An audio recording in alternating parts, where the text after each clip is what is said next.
bad. We gotta change up that tarps off photo in the intro. If anybody wants to know how important Dakota Josh was to the Vancouver Canucks, that was the game. Okay, so condiments. This is everything. This Everything. So we run the gamut completely, right? And I'm talking about sriracha on the bottle. Sriracha? Sriracha. It's that silent R that screws me up. Is it a silent R? I don't know, like who's tall? Who's tall? Chris Pronger, wasn't he tall? Chris Pronger was tall. Yeah. Welcome to the PP1 podcast. Are you kidding me? That's what?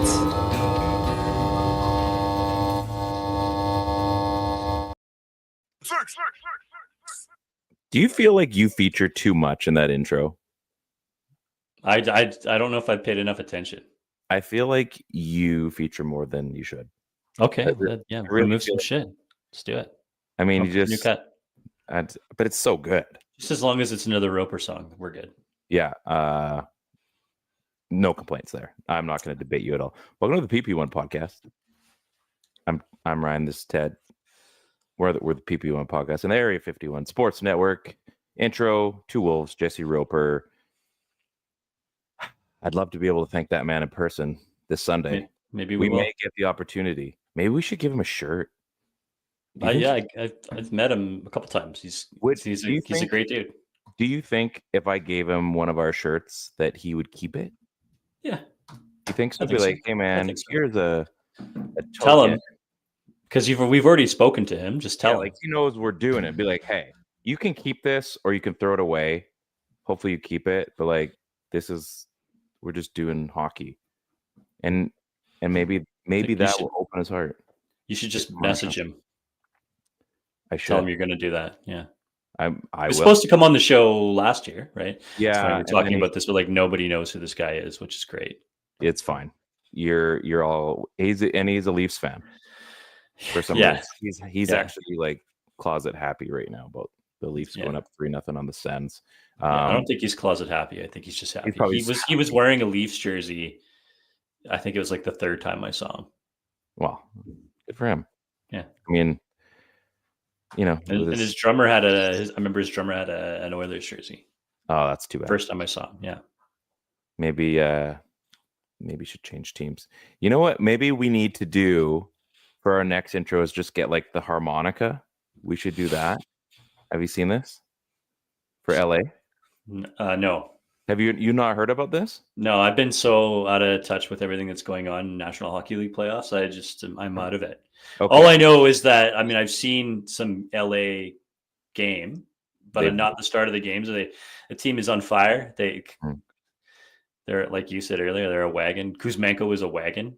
Well, and I have to add that into the rundown because I have a Kuzmenko thing that I brought up to you at the concert, which we'll also get into. Yeah. But yeah, I this harmonica thing, I want to get into it before we get everything else. So the LA Kings asked, like, I think it was, and I want to get this right. It's not, I feel like it's like this Japanese harmonica orchestra thingy to do the national anthem in LA. Okay.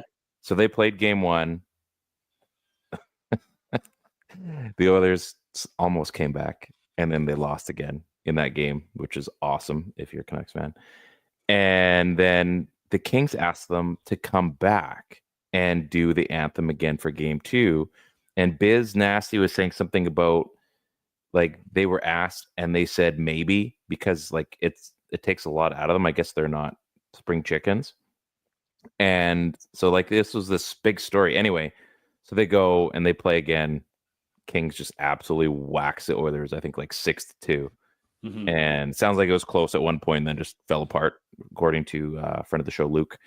And so the Kings are up 2-0. So this harmonica thing is going to be like, if the Kings make a run this year, it's going to be like Gloria with, what's the girl's name from the Blues? It's like Ben from the Oilers when they had their run, like all those things. Like this harmonica thing, it's going to be a t-shirt. Okay. So maybe it's your next t-shirt. The harmonica. I'm not a harmonica guy. I'm just not. So anyway, really funny Sure, I story. know a harmonica guy, but yeah, I don't think anybody is a harmonica guy. So whatever. We've been off for just well, I guess we didn't do a show last week, so we've been off for 2 weeks, I guess is what you want to say it. Yeah, I guess so. We didn't do after the Canucks ended their season in dramatic fashion. Yeah, we show up. We don't often talk about hockey to start the show. We speak about some relevant stuff and then ridiculous stuff, and then when things like the season ends, we don't do shows. Yeah, we're very on brand. This is what we do. I think if you listen to our show and watch our show by now, you know that we do whatever the heck we want because it's our show. We both have lives. We've got families. We've got stuff going on. But listen to me, people. When we want a podcast, we really want a podcast. We have stuff to talk about, and we will make sure you enjoy it. And now that there's less podcasts out there for the Vancouver Canucks market, I really think this is our time to shine. Maybe we get some guests. Maybe we actually go a little heavier into the off season. I feel like we've got some opportunities. I'm sure there's going to be some people that are available because the team's done. So maybe we get Chris Faber finally. Maybe we'll do that. Maybe we'll do that, or maybe we'll just get some rando person. Chris Faber, friend of the show. We can say that, but he's a friend of everybody's show. He's a friend of everybody's show. So who knows what we're going to do? But believe you me, we do have a show tonight. We're going to talk about the Canucks and how awesome their season ending was, and by that I'm very sarcastic. We're going to talk about Rick Tocchet, and we're going to talk about the Rutherford presser, which I haven't actually seen the whole thing, but I got the Coles notes. PD in his basically lackluster season, which we're going to get into about why I'm still okay with kind of what you said and how we have to write it off and start over next year, even if that means maybe he's not here. We're going to talk about baseball a little bit, Bass Sniffers, 2-0 baby. I put up 3, so I'm going to just do 2 again. The Bush concert, we're going to talk about that because I want to get that off my chest. My driving story and Andrei Kuzmenko. So first of all, let's get into it's a lot of things. We're going to get through a bunch of these really quickly. So first of all, just a lot of pressure. I know. Sorry. This is what I do. I put you on the spot. You handle it fine, and everybody shines. Bush was in town last night. You and I went. Your missus and her friend came along. BMAC, friend of the show, and his wife was there. We're all in the same row. Filter, big disappointment. I'm still not over that. And you can say what you want. They should have lived up to a little bit more than what they did. Big letdown. It was a very, it was a wet blanket. It just wasn't comfortable. Rival Sons, super awesome. Didn't get a chance to listen to them more today, but I'll make sure I listen to them on the weekend. And then obviously the headliner, Bush, Gavin Rossdale, still got it. Still got it. Still handsome. So much so, yeah, handsome. That's a great point. Yeah. I mean, you would think we could tell from, the back of the arena. Just, you can get everything's pretty close. It's all lower bowl. But we just thought, what if there's a better way to see him? And he thought, I have to meet these guys at the back of the arena. So Gavin Rossdale decides to peruse his way through section 106, section 105, and section 104. We were in section 106. Ted high-fived the lead singer of Bush X. It was not high five. It was more like it's like a bro lock. Like a bro clasp, if you will. Yeah, there. Yeah. And then I tried getting there, totally whiffed on that. So I just did the back pat. So it was like, we're good. We're good. Hey, we didn't do any of those things, but it felt cool. In the moment, it felt right. In the moment, it felt right. So that was pretty cool. Very fun concert. Did it feel 90s to you? What kind of vibe did you have after that? No, I don't think it felt 90s. It felt like it just felt right. It felt more early 2000s. Yeah. Did it just feel right though? Yeah. It was just so good live, right? I mean, I don't take time out of my day anymore to go listen to a Bush song like we did when we were kids, right? But that's true. Yeah, no, I keep walking around humming Bush tunes and shout out to Ted for calling the first song. We were debating what the first song would be, and we came up with some. I mean, you could have gone obvious. Machine Head would have made sense, but usually you don't start with your banger, your ultimate banger song first, right? Like you don't want to blow your wad right at the beginning. Exactly. Your $5, right? You don't want to do that. So we're back and forth, and he's like, everything's in. Sure enough, gets that first chord out. We look at each other. Dude's 1 for 1. Absolute beauty. Now we got Machine Head was next, so I was really surprised they just threw that out the gate right away. Yeah. And then that was nuts. And then you called, I think you got the Chemicals Between Us. Did you get that one right? Yeah. And then I feel like, do you get Glycerin right or no? I don't think so. I didn't get that one right. No. But it's pretty good. All in all, I was impressed with your calling of the songs. That was great. It was like a fun like side quest. Yeah. Side quest. Yeah. So it was a lot of fun. Good times. And we got another concert this weekend, which I can't wait. Jesse Roper, title track, Two Wolves. So good times. And it's only going to get better. We had our bat sniffers. We're both coming into form. I'm excited. So this is an update for me on our hops team. So paid my league dues, so I'm good. But I found what are out, they? Did you get it? They're $90. Okay. I think Dave is hoping to buy some new gear this year. Cool. Well, extra $20 times like 12 people makes a difference, right? Yeah. We did get the red bat last year, so maybe we're getting another helmet or who knows. Doesn't matter. We got some pretty good stuff. Here's the thing. All of our games are Fridays until July, which means I can be at every single one. I can't wait.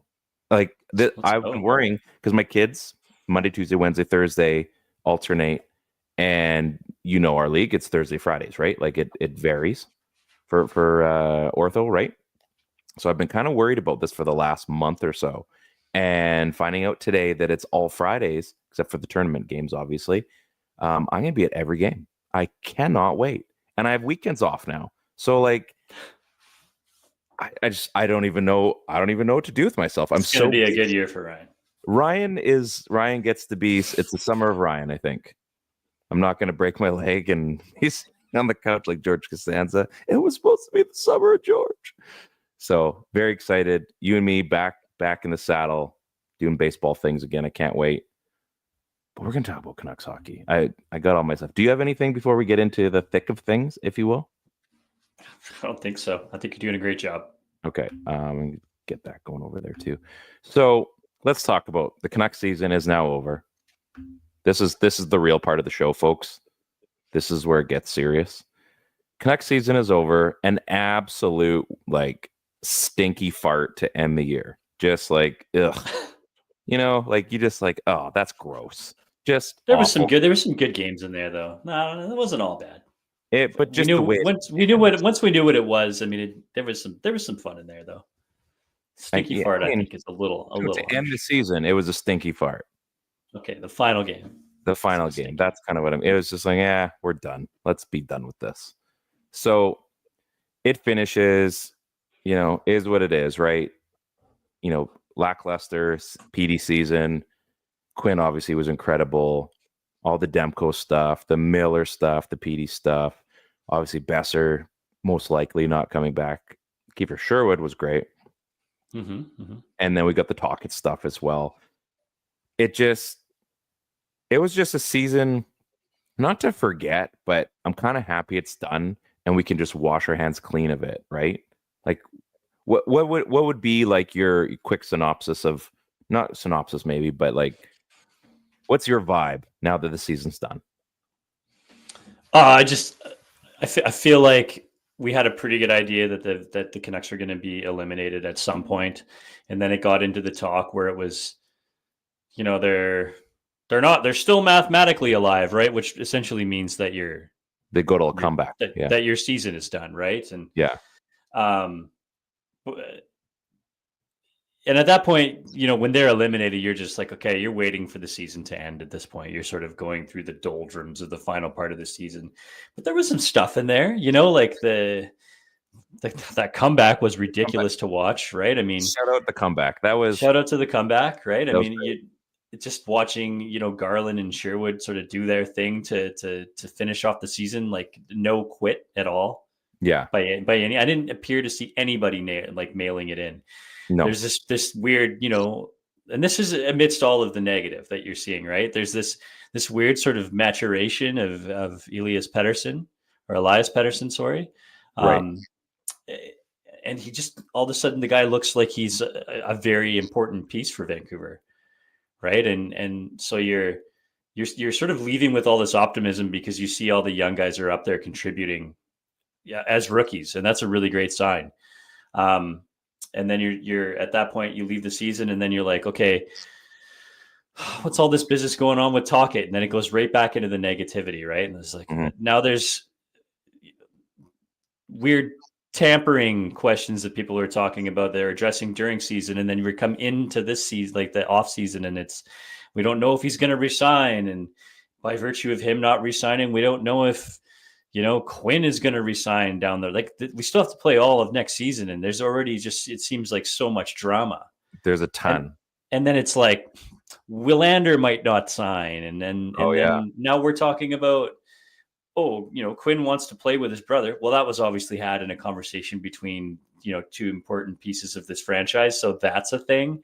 And then he's like, unless we trade for them, now we're talking about like dumb tampering stuff, which never amounted to anything. But it's just like, now everybody's talking about the fact that the Hughes brothers, like, there's no way that Vancouver could ever trade for Jack Hughes. There's nothing they could give them aside from Quinn Hughes. To get them off the sense of why are we even talking about this bullshit? But now it's up there and it's out. But they're like, oh, everybody knows Vancouver can't do it. But what does it look like if New Jersey trades for Quinn? Now we're talking about New Jersey trading for Quinn. It's so stupid. Like it's annoying as fuck. And this season has been annoying as fuck. And now the season is over and we're still talking about things that are annoying as fuck. Yeah. I mean, I didn't even realize I was that riled up about it, honestly. I should have asked a different question first. I'm sorry. I'm so sorry. That's on me. That's on me. Yeah. How about a synopsis? I didn't give you very much of a synopsis, but the whole thing, not necessarily a synopsis. I believe I said those words. Like the whole thing is this whole season, and everybody blamed it on injuries to start the season. This whole season has been unstable. Mm-hmm. If I could put it into one word, it would just be unstable. It would be there's some good things here, but it's unstable. Do you know what I mean? Like like a stable of horses. They were running amok. It was unstable. It wasn't stable. Yeah. Nitroglycerin, you can do a lot with it, but it's so unstable. Wouldn't that be fun? Never mind. I take that. There you go. That's probably not good. You're right. What am I talking about? I was on a rant. I'm so sorry. That was fun. You were due. You were due, I think. So well done, well played. For the calm and cool Ted, I found the right button at the right time. I'm just gonna try this button, see if it works. This was just so annoying. The season was just so annoying.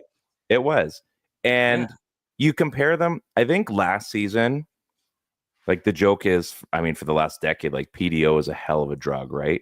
Well, we had a PDO season last year. The Canucks had a PDO season. We were wondering how long it was going to last, and like, this isn't sustainable. Well, for one season of 10, it was sustainable, but in the long term, no, it isn't sustainable. And we found out very quickly that last season had consequences, right? The Demko thing, we get Shilov's going through the run, which, I mean, he was incredible, but we put so much into that basket, and thankfully Lankinen, that thing stepped up. We go and get Kiefer Sherwood, which was kind of nice, but it cost the Canucks. I really do wonder, like, what the whole JT Miller PD thing looks like had they been winning to start. Maybe, like, would this have been masked a little bit longer? Would we have gotten through one more season, or was it inevitably going to blow up? Like, there's so many things that just kind of happened. Dakota Joshua starts the season, obviously on IR with the cancer thing. Like, there's just so many things that happened that didn't really make sense. Or like, well, no Zadorov, no Lindholm, no real answer on the back end that looked great, with Desharnais. And like, there's just like, it was just a bunch of mess for a while. DeBrusque didn't really take off right away. It had like this funk just kind of around it, but we didn't really know if it was a funk yet. You know, like, was it a funk soul brother? We're not Like really. everybody was just waiting for the other shoe to drop in a positive way, Yeah, like this is gonna end. and it Like just this, didn't happen. it can't keep going. And then it did, and it did. Then you get an injury. Then we find out what it looks like with Quinn out, and then PD back and forth, and Which we hadn't seen to this point. no, and Demko was still out. We're thinking, geez, like, how long does this go for? And now there's those talks about no more Demko, and just everything just seemed to come to like this crescendo, and then finally like things started looking good, and then they went right back to good old Canucks. So you and I talked about like the Pettersson thing and how like, let's wash our hands clean of this season, call it what it is, and we get a restart next year, whether it was a trade or whatever it was, right? And now we're at the end of the season, and I don't know, like, we've washed our hands clean of the season, but like, what do we really think about where he's headed? Because like there's some, I asked you like the vibe check, like the vibe around Pettersson, like it's this weird funk on him now, because he really didn't finish spectacularly to end the season. Like, it's still like, all right, I mean, you're clearly trying, but there just wasn't really much to feel good about at the end of the season, right? It wasn't like you were starting to see glimpses of good things. They were around there, but not like at PD level. No, and because there was no alien going on there, and because we've seen what that looks like, and it still just wasn't showing up. Quinn was still doing his thing, but it just starts to wear on you and obviously the team. You just start seeing these things like, well, these, like, Garland's doing his thing, Sherwood's doing his thing. We're getting our, third and fourth line guys really owning it. We're getting this defense that's really looked good.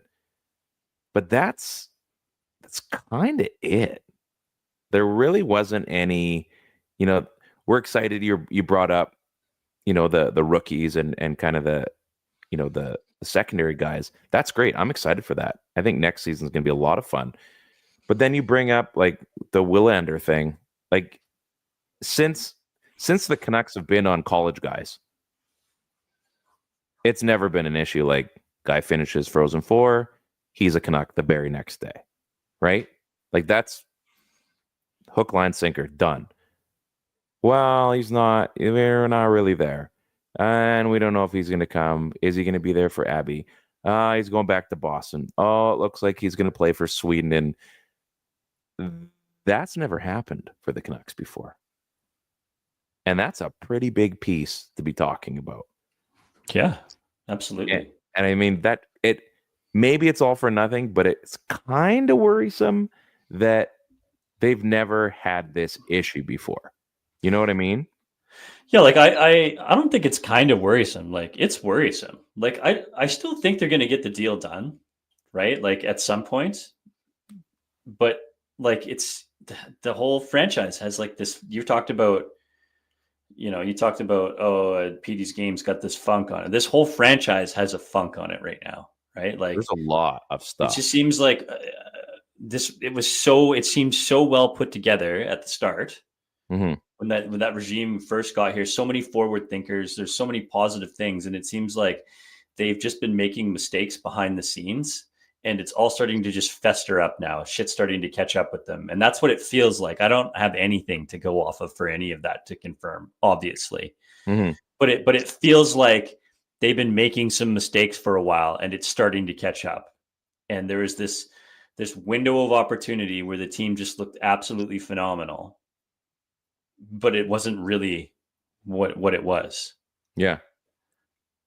Yeah, it's weird. It's really weird. And then you get into the coach thing. So they talk about at the presser that the Canucks didn't renew or didn't option or activate the option on Talkit. And they go out and say that publicly, which I don't know if what the best PR way to do that is. But now they're saying like, yeah, well, we're not going to exercise our option. So we're just waiting for him. Publicly, that doesn't sound great. Like, hey, like, no. we don't necessarily want to keep going with you, but if you want to keep going with us, then we're cool with that. I mean, Yeah. that It's saying that sounds. Why would you handle it like that? It just sounds wrong. It just and it sounds wrong, and it reeks of get your business done. You're not getting your business done. You're not doing the things that you're supposed to do to check. These are simple things, people. If you want your coach, go out and get your coach. He's in here right now. Like, why are we fucking around with this? What kind are you trying to teach a lesson? We don't need that. So get him out of there, or keep him in there. Quit fucking around. Like, you've got a guy that won Coach of the Year. Yeah, don't fuck around with Willander. Like, quit messing around with stuff. The Besser thing. Like, they're getting cute with things. I didn't really like the Besser thing either. Like, this is the wrong time. Yeah, Besser's another one. Again, whatever. Why are we being so? Why are we so wishy-washy about everything? Are we a franchise that's making firm decisions on the future, or are we just? Sometimes I feel like that, and other teams will be like, "What the fuck are you doing? What are we doing?" I don't know. It's got a funk on it, man. So Grant's got a point here, and I actually have some thoughts on this because I was a quick reader. He says, I had a thought today, but if Talk leaves, he's a bit of a hypocrite. He says, meet pressure with pressure, and yet he quits on the team. I don't think he's quitting on the team. I mean, Grant, if you're in his position and you came late, so you really missed the heart of this argument. So I'm calling you out, Grant. Sorry. But if all this stuff is going on and now the coaches or the team saying like, yeah, we're not going to exercise our option, it's just one more thing. Like if they believe in the direction things are going to go and they believe I love you, buddy. Don't worry. If they believe in the direction that's going on from the very top, it's just any good organization. It's a trickle down effect. So if you're only at the coach and there's not necessarily a buy-in from him, like that's got to worry you because it gets worse from there. They can't figure themselves out from the prospect pool of if they're going to be able to sign this guy that they really should be signing. You now basically piss away any asset that you still, I mean, who knows how the Besser thing ultimately finishes, but right now it doesn't look good.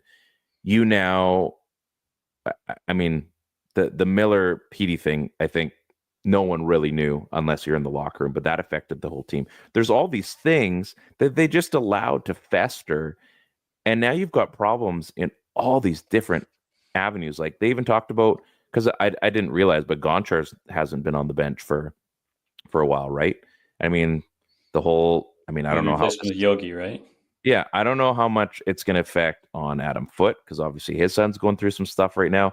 Like, there's a lot of just stuff that the Canucks really need to like get their house in order because it's funny how quickly things have turned into a Benning era kind of look within 12 calendar months.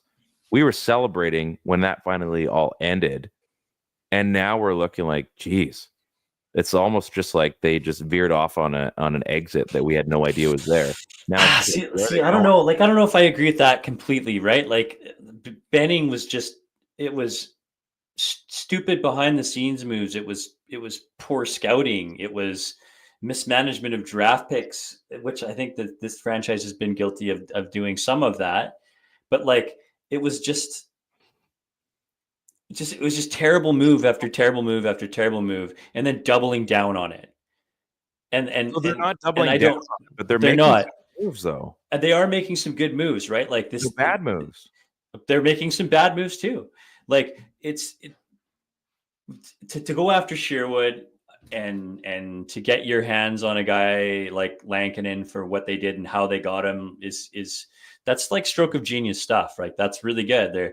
It's such a good bet to make and such a responsible way of spending your money. And then you just like, you go through a phase where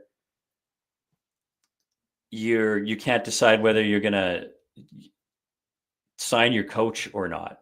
They're focusing too much on the money ball, Ted. They're focusing too much on. I know that's fine to focus on the money ball, but you have to be able to play. Like, perception is a real thing, right? Like when that gets out there to the public, like you have to be able to manage these things tactfully not on the Moneyball side of thing. The Moneyball side of thing is working. Some of it's working, some of it's not, right? But like the other part of it, where you're like managing the people, still do Moneyball, but like you gotta just like you gotta have somebody in there that can manage the people, right? Like manage how to deal with these things. What's a tactful, polite, proper way of doing business with somebody? They're not doing those things, and it's like it's toxic. It's toxic. It's not. It's not good. And it's not just they did it once, or like that wasn't a great look. Like just doing it like over and over and over and over again. At least I don't know what happened. Like at least with Brian Burke, he's like, man, if he gets that, I'll drive him to the airport. Like at least there was the tongue in cheekness of it. And you're like, all right, well, like this is our stance, but like, what is their stance? Like what is the message to everybody? They got a lot of work. They got a lot of work to do in the next 2 seasons. And I have no idea. The list is massive. Like you're going to work and you have your list of things to do. Mm-hmm. Your list looks too big. So is what you see when you're looking at it. That's a great point that I want to kind of just chime in on. So chatted with my oldest tonight, and she's got a teacher that sucks and talks all class, gives a ton of homework. There's just no time to work on it, and expects like a crazy amount of stuff to be done. And she's a teenager going through, like, hasn't been an easy year with this one teacher, like just bombards them and just really screws over her time to get stuff done. And we talked tonight and just had like heart to heart, and I'm like, listen, you got to do have your list, whatever, but do one thing. You can't deal with it all at once, but you got to deal with whatever the first thing is. You deal with that one bite at a time. I think Talkit even said that, right? But I said, do it one thing at a time. The scandal, just scandal. Well, I'll get into it in a second, Marcus. It's one thing at a time, one bite at a time, right? Like you can't eat I'm laughing, but you can't eat the whole elephant, right?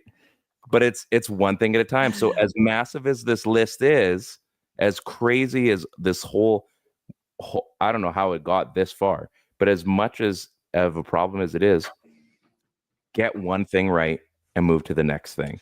Is it getting finality with Rick Tocchet? That seems to be the quickest thing that they need to make a decision on. Make your decision. Let's get that over with. Let's move on to the next thing. But to your point, they have to do this tactfully, though. And because that like the tactfulness of how they're dealing with these things publicly it's slowing them down, and it's making their job impossible. But you got nothing but time. There's no more season to work on. So start getting on this stuff. These are the things, because the Canucks are a 12-month thing. The season is, September or October to April, hopefully longer next season. But it's a year-round thing. You're still making this business thing happen. So get one thing done and then work on the next thing. Maybe it's Willander is the next thing. Maybe there's finality to Brock Besser. Maybe it's Patterson's the next one. Maybe it's trading for the other Hughes, as crazy as that is. Maybe there's some blockbuster trade and you get that, like, get the things figured out one by one and at least show us that there's progress, because this market will turn on them again. And they had something, and they're, like you said, they're doing good things, but the bad things are starting to eat into the good things. It's starting to become this bug that's eating this tree, and it's going to kill this tree. Like in my front yard, I had to cut it down. If you leave it too long, you got to cut that tree down. No more tree. You got to start over. Got to put in a new bush, put in a new tree. That's the scandal, Marcus. It's the Canucks. Oh man, what did we do here? What's going on? I don't know. So that was fun. I don't even know what else we can get into on that. There's so much. Let's talk about Kuzmenko. Cool. So I brought this up at the concert last night when we were broing out. That was a good time, by the way. That was great. And what I've now noticed, and I'm kind of firm on this, Andrei Kuzmenko needs to be a hired gun. I think he's already a mercenary at this point. No? But no, hear me out though. This needs to be the rest of until maybe he just finds like the perfect home, because it seems like he wears out his welcome just after a season or sometimes just before. The guy needs to sign 1-year contracts, 2 at most, but 1-year contracts. Go get his money because he's there just long enough. So once you start seeing his flaws, he realizes that he's in the doghouse. He gets traded, and all of a sudden he's elevated again. Right now, the LA Kings have him on their top power play, and him and Kopitar look amazing together. And they're beating the Oilers, so also a great thing. What if he was a hired mercenary for a bunch of teams? Like he can be a better Mike Sillinger. Hey, how many teams is Kuzi at already? Well, he's at 3 already, I think. Right? Canucks, Flames, Kings. Like imagine him on like the Golden Knights for a playoff run. It'd be pretty funny. Like you could, if you threw him on that team, that would be some fun times. It really would be. Because you're not asking him to be the best guy. And in that sense, you're going to get a ton out of him because you've already got all your other stars. What if you could get Andrei Kuzmenko? Like right now, he's looking great. Is he going to wear out his welcome halfway through next year? Possibly. Yeah, maybe. It reminds me a little bit of like Daniel Sprong, who also was here. Yeah, that was fun for that month. Which I just don't know why they maybe they feel like they lost a little bit when they let go of Kuzi scoring wise, right? So, but we didn't like Kuzi because we had to really shelter him, you know. Mm-hmm. So let's look for a dude to bring in that can. How about Daniel Sprong? He's basically the same player. Why didn't we? I mean, for obviously significantly cheaper, right? A poor man. Just is he a poor man's Kuzmenko, or is he? I guess he's not better. Poor. That's a really that's poor. Probably a poor man's Kuzmenko. I mean, the problem with Kuzi, I mean, he was really fun to watch in Calgary towards the end of the year there, right? And then where does he go next? He hits to Philadelphia. Did he play in Philly too? I feel like was he not in Philly for like, I don't know, a week or something like that? Maybe, I don't know. So I mean, like he was okay. He was okay there, I think. And then he wears out his well. He's torts, I don't know, all sorts of weird shit there. Gets instantly moved, arrives in LA, and he's good again. Like, I mean, it was not unlike Kuzi here. I mean, I feel like he's getting forgotten. Yeah, it's not unlike when he was here, right? I mean, maybe he just I don't know. Maybe that's his thing. I think you're right. He could just be a mercenary now. It's pretty fun. Like, is that because you really don't think of a guy that would be the sole purpose? Like, listen, here's what we're gonna do. Here's how we're gonna market you. You're gonna be this guy. Clearly, coaches don't buy into your end game, so we're gonna ride out all of the highs. And as soon as one low comes, we move on. Yeah. Right? Just move on. It's a good idea. Like, things get going. What was the movie where that happened? I feel like it's a fairy tale or something. Like, yeah, as soon as things get bad, like skip town. See you later. On to the next one. I don't know. It's something. You'll figure it out. Tangled, maybe? I don't know. It's kind of like a Flynn Rider thing. Yeah. Okay. Flynn Rider. There you go. Kuzmenko is Flynn Rider. There you go. So he's just looking for that next score, right? The next thing. But then he finds love somewhere, Ted. He's gonna find love somewhere. He's gonna have to cut that hair. Actually, that's a bad. Talking about Russian and Mercy. Listen. They don't listen to our show. It's fine. We're good. I don't even know what we're talking about. We don't even have ads. It's fine. It's not like we're making money here. So that's where I'm at on Andrei Kuzmenko. I don't know how you feel about that. I mean, I don't think you're wrong. It just I think the NHL is more fun with him in it, for sure. He is. He's a fun guy to watch. He just reminds me of Kawasaki when he was with the Jays. Yeah. He's the same guy. He's great. I mean, I just listen to Munenori Kawasaki talk all day. And same thing with Kuzmenko. It's just great. I love it. So we'll tidy up with the playoffs. We're not going to do Canucks GPT today because it's late, but we'll do it on our next one. So we got it. Ted's got a good one planned, I think. What is it? I can't even remember. We're going to do the NBA one. Oh, okay. Well, team, we can do that. That's fun. Yeah, okay. We'll do it. It just takes some time. Take some time. Yeah, let us know ideas for the GPT things. Yeah, like this is a thing. We thought about a rugby sevens team. We thought about you could do a basketball team. So the wrestling one, folks. If you haven't even go back to that episode, find the script for that because it was epic. It was so good. It was so good. Like the WWE could not write it any better than we did. Yeah, or ChatGPT did. So thank you, ChatGPT. So you've been pretty busy. You said you haven't really caught much of the playoffs, obviously. No. So the Leafs are up 3-0 on Ottawa, and the last time they've actually just been consumed with NFL draft stuff. But that's true. And I mean, we can finish with the NFL draft. That's not my strong suit, but you can go hot on that stuff. Ryder Cup style thing, interesting. We can make that work. I like that. Yeah, I like that a lot. It's very topical. I like that. Thank you, Grant. We could even go a step further and do a King of the Ring. I don't know. No, Ryder Cup's good actually. I don't even think I need to even say anything else. Yeah. How else would you fix? How else would you make that? No, I think it's really good. I think Ryder Cup alone would be good. So the Leafs are up 3-0 on Ottawa, which I kind of got that wrong. I was really thinking that Ottawa had some gas in the tank to make that work. The last time the Leafs were up 3-0 in a series was in 2001 against Ottawa. Don't you love how hockey works? Like just how the randomness of these things happen. So the Sedins and finished with 2,200 minutes and 3,300 and all the Sedin numbers. Like hockey's always got a fun way of making all these stats just awesome. So we've got the Leafs, they're up 3-0. Washington's up 2-0. Ovi's still just doing his thing. I looked. Minnesota, I think, is up 2-1 now in the series against Vegas. That's an interesting one. St. Louis just threw the kitchen sink at the Jets tonight. 7-2 was the final.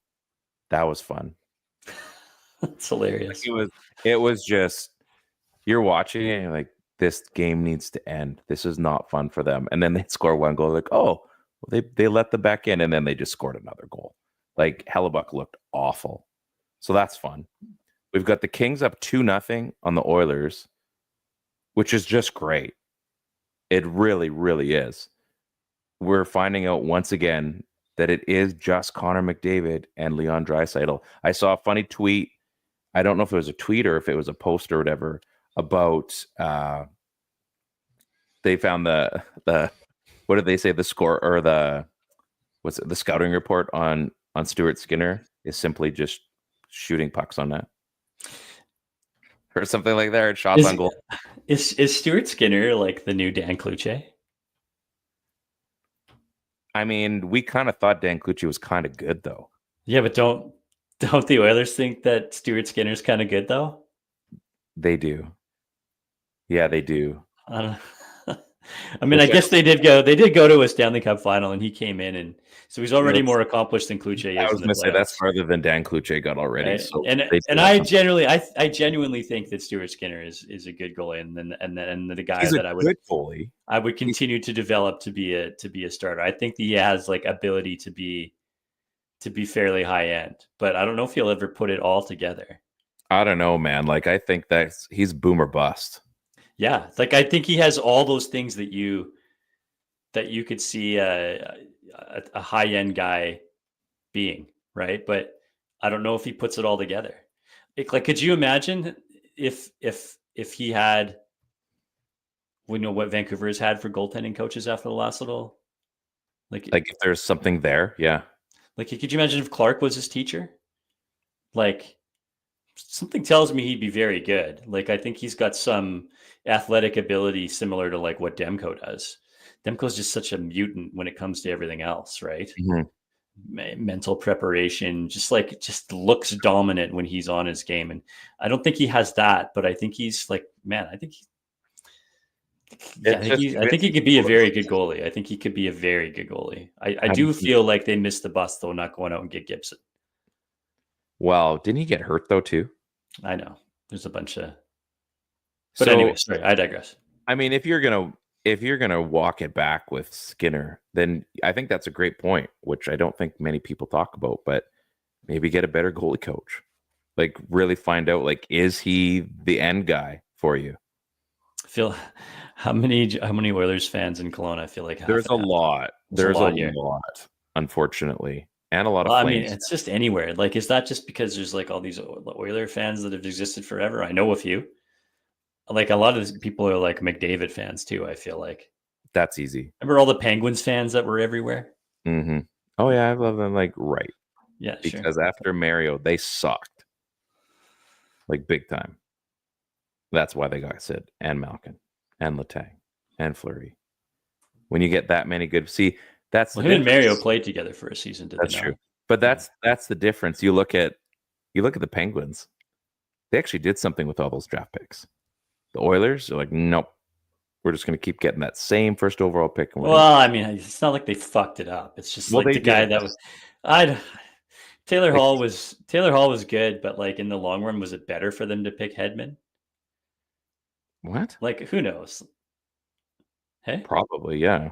like, but who knows? Like, who if Hedman went there, would he have just busted? Probably. Do you know what I Maybe mean? not. Like, Yeah. Taylor Hall won a He's- scoring title. Yeah. You know, it Not wasn't like he was a bad player. He just wasn't the guy. Didn't he not win it in Edmonton? Yeah, I think so. I'm pretty sure. Yeah, it's just interesting. It's interesting. So yeah, so the Oilers are that makes me think. That does make me think about that system, but I don't know. It's still McDavid and Draisaitl, and I would love to see that not pan out where they actually have to make a decision. Like, all right, are you guys cool with just being here? And this is as far as we get. Like, honestly, let's say they lose in the first round. I don't think Let's they'll say do they that. lose 4 games I to think 1. but they have the architect to do it, right? The Malcolm Crosby thing exists already. Yeah, but they also had other guys that made that happen. They didn't just win with Malkin and Crosby. Yeah, but you have to draft really well and then have cost control. That means your rookies have to contribute like right away. It's possible. I'm just saying, if they were out this year, because how many years? It's been 7 years, right? 7 years. Yeah, I don't know. So I mean, it doesn't sound wrong. So now it might be longer than that, but I mean, they've had the run, and they got just fizzled out at the end, which it was close. But to go this year, and if they were out in the first round, let's say 4 games to 1, I'm just using that as an example. Like, I don't know.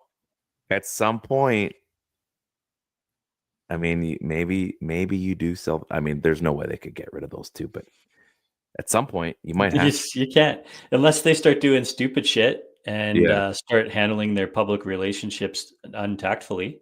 Well, I mean, that's possible. It is Edmonton. Yeah, who knows? I doubt it, but yeah, is Edmonton. It seems so silly. Do you ever think McDavid actually leaves? I don't know. I think at some point he wants to win, and I think that I could see a world where he leaves if Edmonton does nothing to address the issues that they have into winning. Right? I think part of the reason, like how old was Sid before when he won his first cup, or they looked like they were competing to win a cup. It took 4 years before they won. I mean, but he lost the first year. He's been playing a lot before. Yeah, I mean, McDavid's been playing a lot longer than that. I think at some point he's going to want to be like send me somewhere to win, right? Like, you know what's crazy? Can I just bring this up? And I hate using these references, but it's kind of interesting. So when the whole Gretzky thing happened and he finally left, he had already won a few cups there. Oh yeah, and then that happened. McDavid hasn't won, aside from personal success, and he's incredible. He's barely even had that because there's been no international events. Right.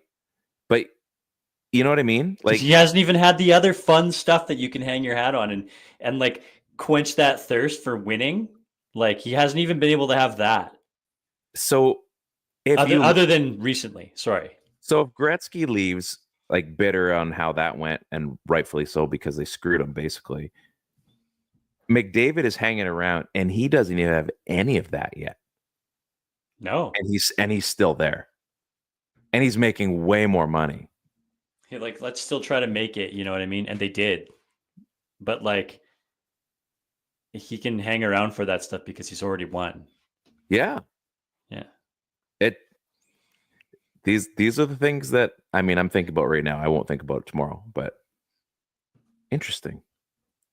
Oilers fans, if you actually are watching or listening, what are your thoughts on this? I'd be interested to know. It has to cave. We should bring Steph on the show to talk Oilers. We really should. Yeah. We're not going to bring Luke on because he's got some thoughts that I don't like. Well, Luke should be on here too. He's too much of a homer. We should have both of them on, and then we can talk about it. And just let them go at each other, and we'll just sit, be like, "Oh, it's like me pressing the right button with you." I'm like, I'm just gonna move my mic over here for a second. You do you. I'm gonna go get a drink. It makes you think. I think he leaves at some point. He has if they don't do anything, yeah, he's not going to be the guy who never won anything in his life. Imagine like he, not even the Dan Marino of hockey, because like he has the option to leave and he could go win almost anywhere else. I'm interested. Where would he go? I don't know. Who knows? That's a real LA. LA. I mean, the full arc. Like, what does it finish your story? Like this? Draisaitl is Messier. Jeez, and then he wins one. Wouldn't that be the story? That McDavid leaves. It'd have to be Draisaitl first, I think. McDavid leaving would be the last chip, I think. Maybe not. Maybe I'm wrong. Maybe I'm wrong. Anyway, that's way too much Oilers talk. Anyway, I was just trying to cover the playoffs, and we clearly went off track. But that's okay. That was actually a lot more fun than I was planning on it being. So, folks, we're going to be done for this show, for tonight anyway. Because, quite frankly, it's the Canucks. And they're gone. So we're going to have to rethink of what's going to go on. By the next time, we'll see what next week looks like. We might take a week off. Maybe do like an every second week thing. Unless we get like a cool guest or something. So, yeah, major city. Calgary, Winnipeg. Houston. The Houston McDavids. That'd be all right. I could take that. The Kansas City McDavids. That'd be pretty cool. But yeah, we will reconvene, figure out what we got to do here. We're going to enjoy spring a little bit, and thankfully, because the Canucks are out, we are going to try to enjoy our lives a little bit. But believe you me, we'll have a banger on our next one. Might be next week. We'll keep you posted. Stay tuned to the socials. Stay tuned to Area 51. Whitecaps beat Messi and Inter Miami tonight. That's pretty cool. So tune into the rest of the stuff on Area 51 Sports Network, because they're not just the Canucks. They're a bunch of other stuff. WHL, soccer. They got it figured out. I think we got some coverage over there. So check them out. But thank you for checking us out tonight. We're happy you showed up. Grant, thank you. Marcus, we appreciate you bringing our scandal to light. Just trying to be topical for people to click on the thing, and it clearly works. So thank you. Make sure you check us out on Facebook. Check us out on Twitter as well. Our Instagram it's there. We don't do a whole lot on there, but I check it every now and then. And also, go to mlgngolf.com, buy some stuff. Our Airs shirt just launched. It's in the store. Go buy one. Be cool. Wear some cool golf merch. Ted does. He's a big fan. I mean, not currently wearing it, but just believe he's got stuff. I had the t-shirt on today. There you go. Thank you very much. So yeah, on behalf of Ted, the realist, I'm Ryan. This is the PP1 podcast on the Area 51 Sports Network. Folks, I'm still gonna say it. Go Canucks, go. Maybe there's a backdoor way we can win the Stanley Cup this year. Peace out.